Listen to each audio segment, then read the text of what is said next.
Hello, in this video we are looking at Dhammapada, chapter 9, verse 10, verse 125 in the consecutive numbering. Yo appaduttassa narassa dussati suddhassa posassa ananganassa tameva balam paccheti papang sukumurajo prativatam vakitto. And again now with the text up, size it for you. Here we are. Yo appaduttassa narassa dussati suddhassa posassa ananganassa tameva balam paccheti papang sukumurajo prativatam va kitto. So yo here, relative pronoun, when it's used on its own like this, it often means whoever, which is exactly what it means here. So whoever, dussati, whoever harms. Dussati, it's from our root dush.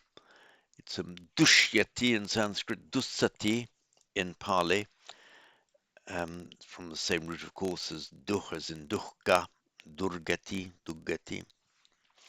It means to be evil or to do harm.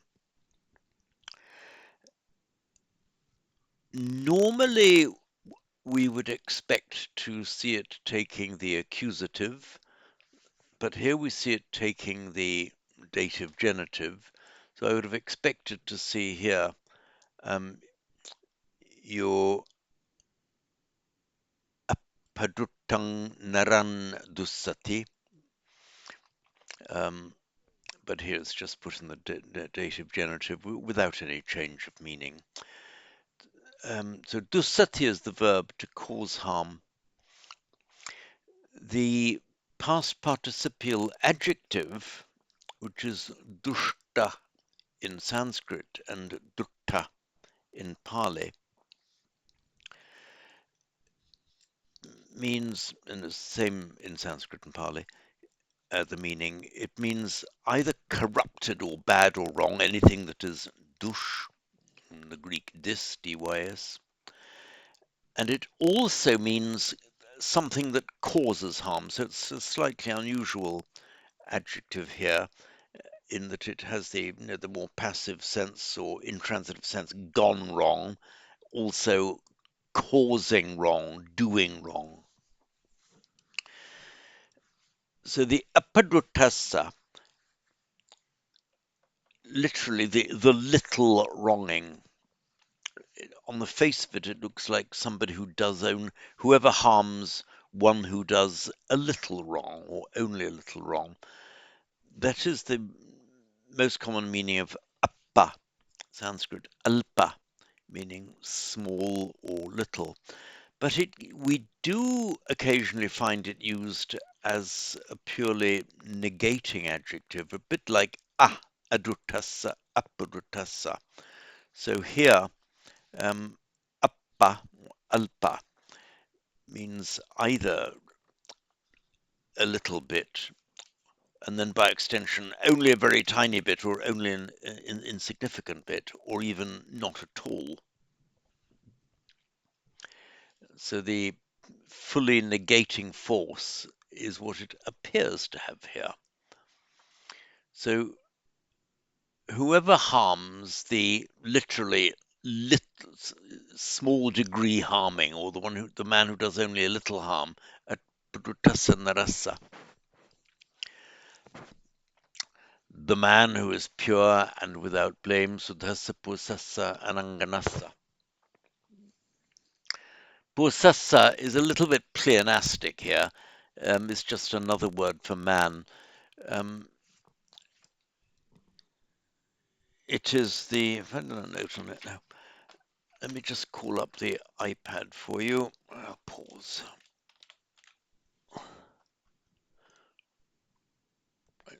here we are, got the iPad.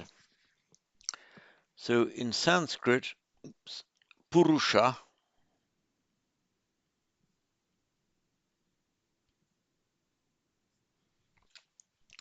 means man, and in Pali it is usually Purisa, with the second U becoming an U, Purisa. But an alternative form, you might say a lenited form, where the two short vowels become one long vowel, which you don't find in Sanskrit. So these two are the Pali, this is the Sanskrit form. Pursa, it's a purely Pali form, as I say, not Sanskrit. And that's what we have here, Pursasa, and that's just in apposition to Narasa. So whoever harms the person who does no harm or does only a very little bit of harm. Sudhasa and Anganasa, those two adjectives are in apposition to the first half line, or the object in the first half line in the rasa.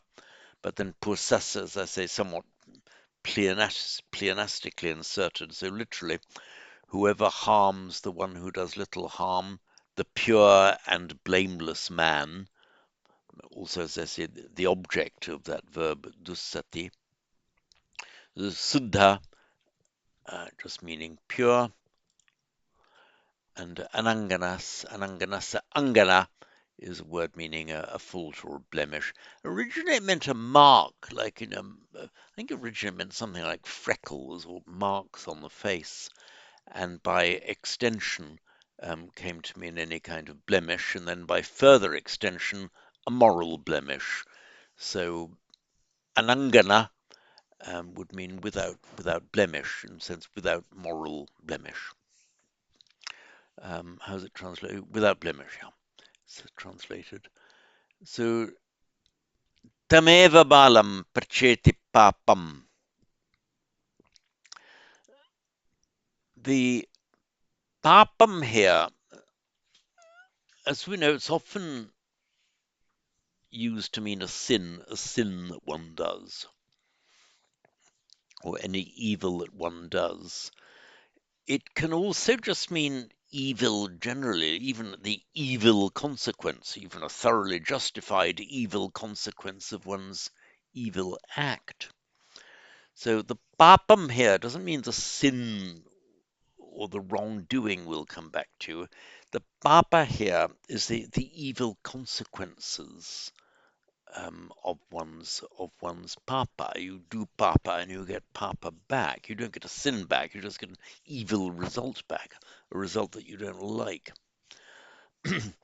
So tam balam pacheti papam. Pacheti. It's actually from it's the verb of the verb known as pachaya, as in you know paticca samuppada, and paticca pacheti pachaya, often translated as conditioning cause, though there's a lot more to it than that. So pacheti, it just means come back. It's from the, I'll give you iPad again. Pacheti, it's Sanskrit prati, which mostly means back or in return, plus I. And I makes its present tense in eti. So in Sanskrit, prati eti becomes pratieti, comes back. And by regular phonetic mutation, that becomes pacheti in Pali. And it's the same as near pachaya, the once often translated as cause or conditioning cause. It actually more means a necessary precondition for the existence or arising of something. But here we see pacheti used in its, what you might call its original or its primitive sense, simply going back. So what? Oops, sorry. Oh yeah. So the papam, the evil consequence of the wrong that this person has done, comes back to pacheti, the papam pacheti balam. The evil consequence comes back to the fool. Now, what's the force then of tameva balam? Tam balam, to that fool, in other words, that idiot who's acted in that way. And the eva here has its, I think, most common, might say, most common meaning of only, to him alone. So if you do evil, that evil will return to you alone. So tam eva balam, to that fool eva, to that fool alone, papam pacheti, the evil comes back. Sukumo rajo pativatam vakito. The va, like, va is like, similar to. Kitto, I've done a note down below.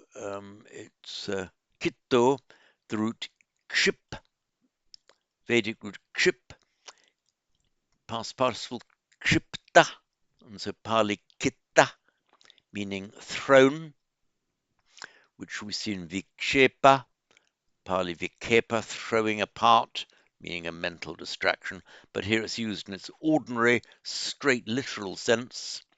Kitto, thrown. Rajo is dust. Sukuma, in Sanskrit it's sukshma, meaning, oops, here we are,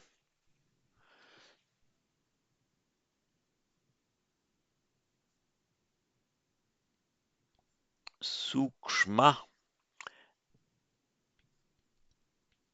and in Pali, the long uksh becomes uku, two short syllables in Pali. Sukshma, Sanskrit, so sukuma, Pali, meaning, in a physical sense, fine, here, fine dust.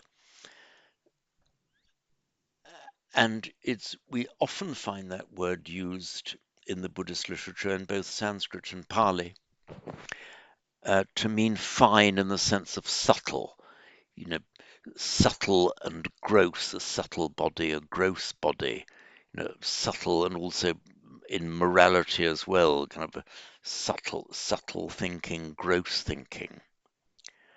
But here we see it used, as I say, in its purely material and physical sense.